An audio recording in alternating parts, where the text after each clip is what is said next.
प्यारे दोस्तों, ज़िंदगी के इस सफ़र में कभी कभी ऐसी परिस्थिति हमारे सामने आ जाती है कि हमें ऐसा लगता है कि चारों तरफ से रास्ते बंद हो चुके हैं, कहीं पर कोई उम्मीद की किरण नहीं दिखाई दे रही हो, हमारे साथ समस्याएं घिरे हुए रहती हो, हम असहाय हो जाते हैं। वैसी परिस्थिति में या तो हमारा कोई अपना या कोई पराया या अपना परम मित्र हमें हमारे अंदर एक उम्मीद की किरण जगाता है और शायद हम उसके उस प्रेरणा से प्रेरित होकर के हम आगे बढ़ने का प्रयास करते हैं।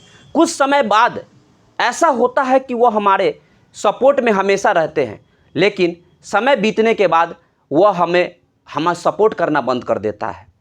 वैसी परिस्थिति में हमारी अंदर एक मानसिकता पैदा हो जाती है, घृणा की, द्वेष की।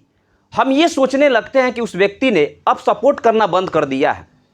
वैसी परिस्थिति में हम क्या करते हैं, हम ऐसा सोचने लगते हैं कि वह मुझसे अब घृणा कर रहा है, मेरे सफलता पर अब वो जल रहा है। क्या हम ऐसा नहीं सोचते हैं? यह सोच हमारे अंदर नकारात्मकता को पैदा कर देता है और हम उस व्यक्ति को या उस मित्र को या उस रिश्तेदार को हम अपना दुश्मन समझ बैठते हैं। यही हमारे अंदर की ये विडंबना हो जाती है। लेकिन एक बात बताइए, क्या आप ऐसा करिएगा तो क्या ये सही होगा? नहीं होगा मेरे दोस्त।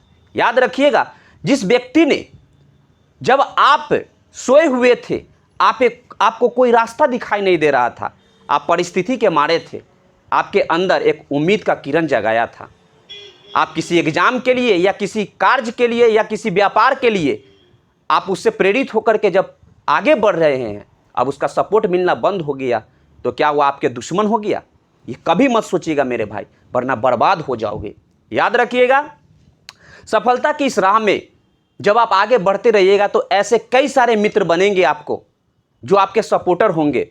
ऐसे कई रिश्तेदार भी मिलेंगे आपको जो आपको कुछ समय तक आपको सपोर्ट करते जाएंगे, लेकिन एक वक्त आएगा जब उनका हाथ आपके पीठ से हटना शुरू हो जाएगा, वो सपोर्ट करना बंद कर देंगे। तो क्या आप उसे भी अपना दुश्मन समझोगे? नहीं ना। याद रखिएगा, इस सफलता की राह में जब आपको एक उम्मीद की नई किरण जगाने वाला कोई व्यक्ति मिला है, तो याद रखिएगा, वह व्यक्ति नहीं मिला था, वह उम्मीद की किरण उसने नहीं जगाया था। परम पिता परमेश्वर ने, ईश्वर ने उस व्यक्ति के माध्यम से आपके अंदर एक किरण को प्रेरित किया था, एक किरण जगाया था जो आपकी सोई हुई आत्मा को जगा सके और आपको सफलता के लिए आगे बढ़ने को प्रेरित कर सके। तो उस व्यक्ति को आप दुश्मन कैसे समझ लीजिएगा? जीवन के इस सफ़र में एक बात तो आप कभी मत भूलिएगा कि राह में चलते हुए इंसानों के ऊपर फूलों की बारिश भी होना तो उसे इतराना नहीं चाहिए, और यदि पत्थर की बारिश होना शुरू हो जाए, समस्याओं की पत्थरों की बारिश हो, तो उसे घबराना भी नहीं चाहिए, क्योंकि आने वाले कल के आप खुद सिकंदर बन सकते हो यदि अपने इस वर्तमान में एक अच्छा सोच रखोगे तो। याद रखिएगा, कोई भी किसी का दुश्मन नहीं होता है, कोई किसी का अहित नहीं सोचता है। अगर अहित सोचने वाला होता है तो इंसान की खुद उसकी मानसिकता होती है।